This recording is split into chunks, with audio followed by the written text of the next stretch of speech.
નમસ્કાર, હું આદર્શ છું. વેલકમ ટુ આદર્શ education society. Standard 9th, subject science, chapter 2nd, is matter around us pure? Dear students, how are you? Fine? Okay. Now today we'll discuss what is a suspension. What do you mean by a suspension? A suspension is a heterogeneous mixture.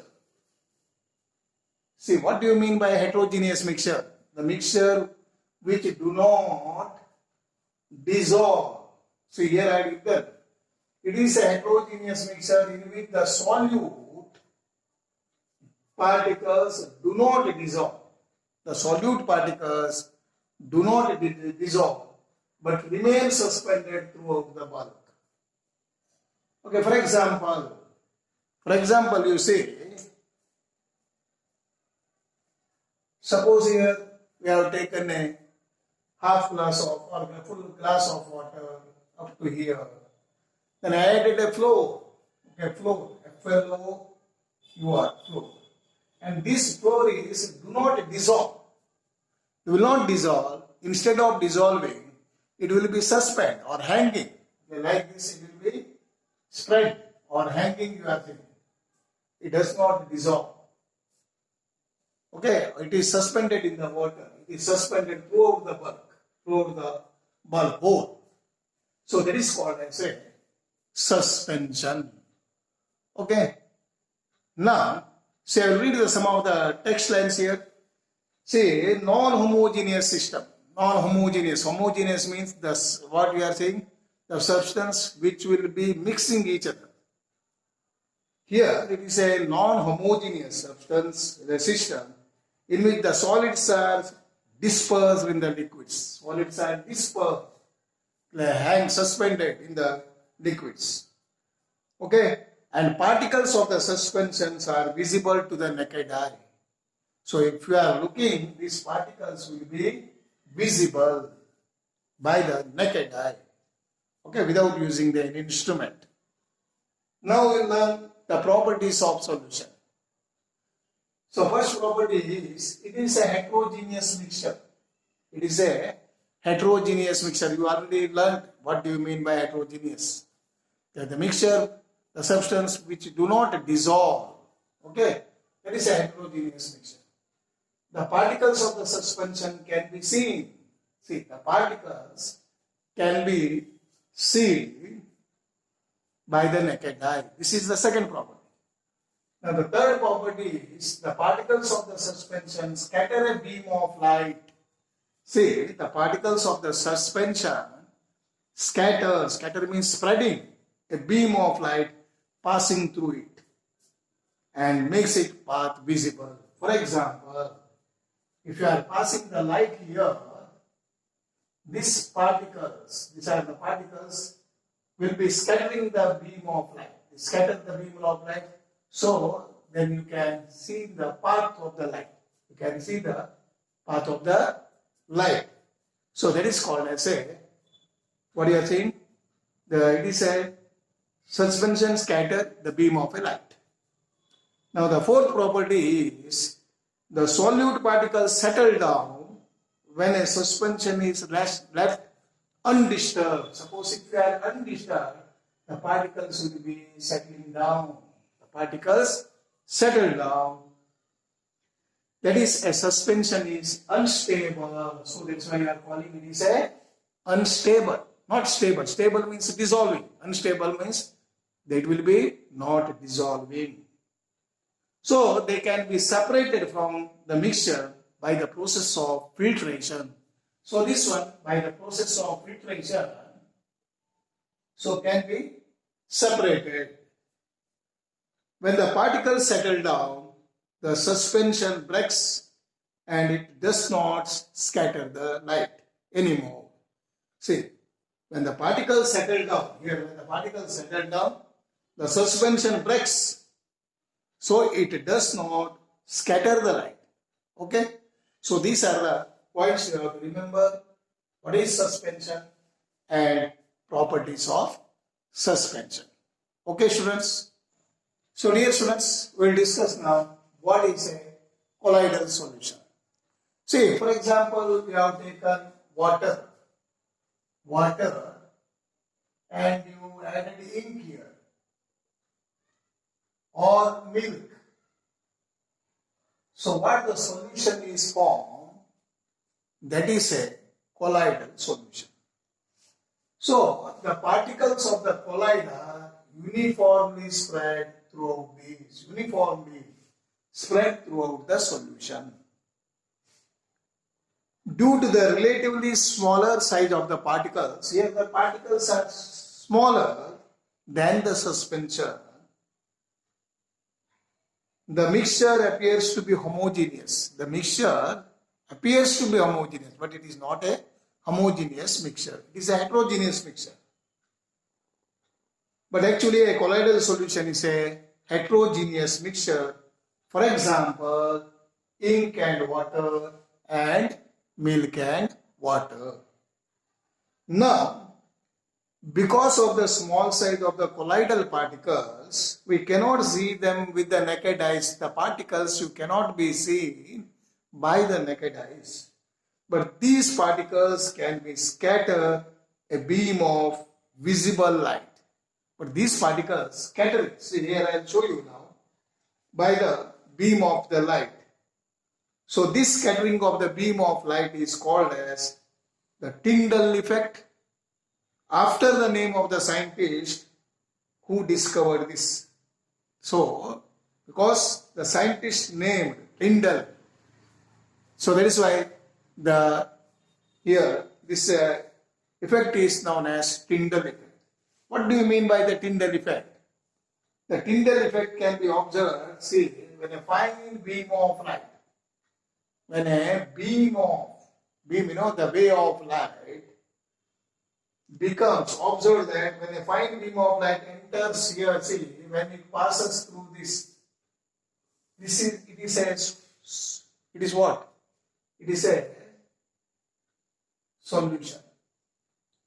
And this one is colloidal, okay, colloidal solution. So when you are passing the beam of the light, and here you are not seeing, and here the particles are big enough to scatter. Scatter means what? The particles are, when the beam of light comes, that will be the beam of the light spread.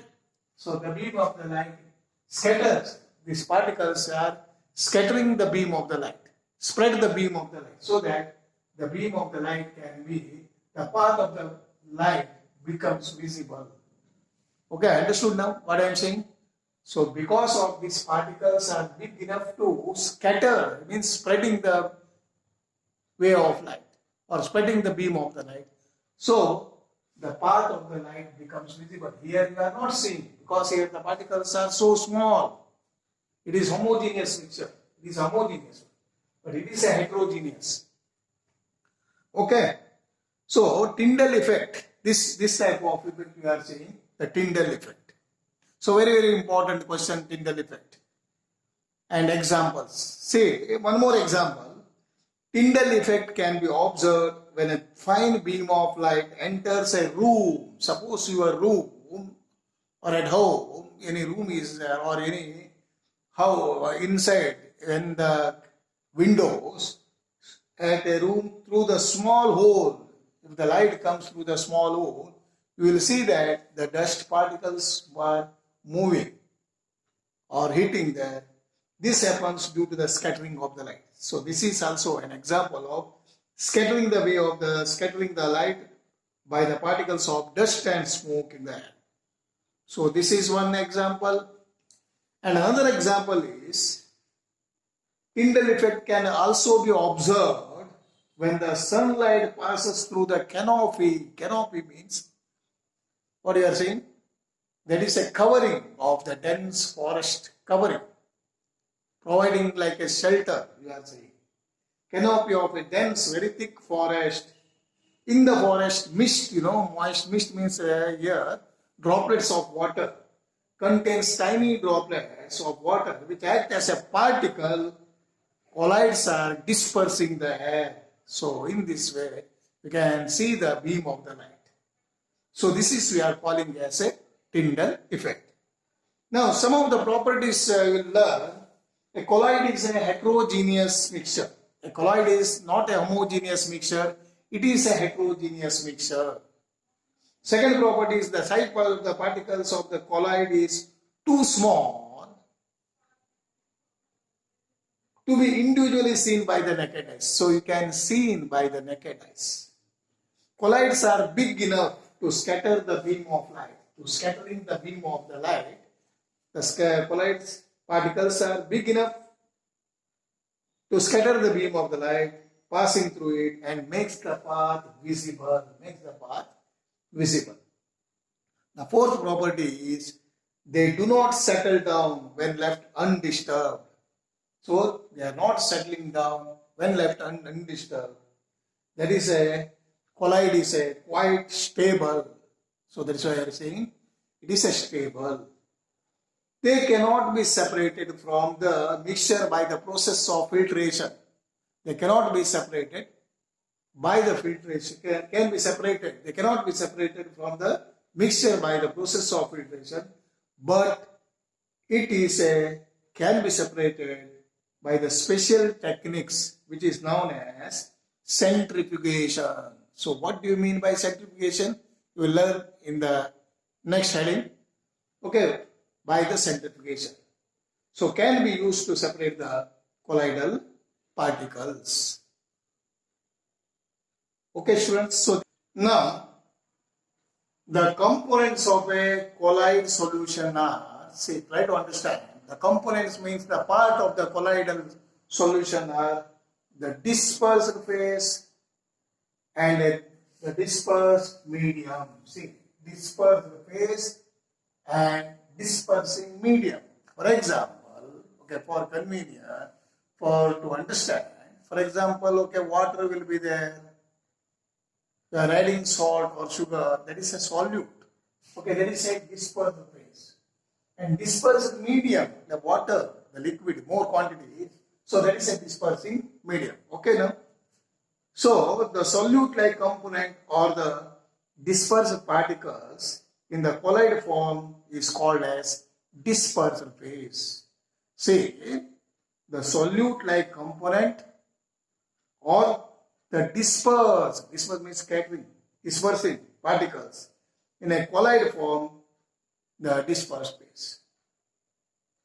And the component in which the dispersed phase is suspended, and the component in which the dispersed phase is suspended, that is called as dispersing medium.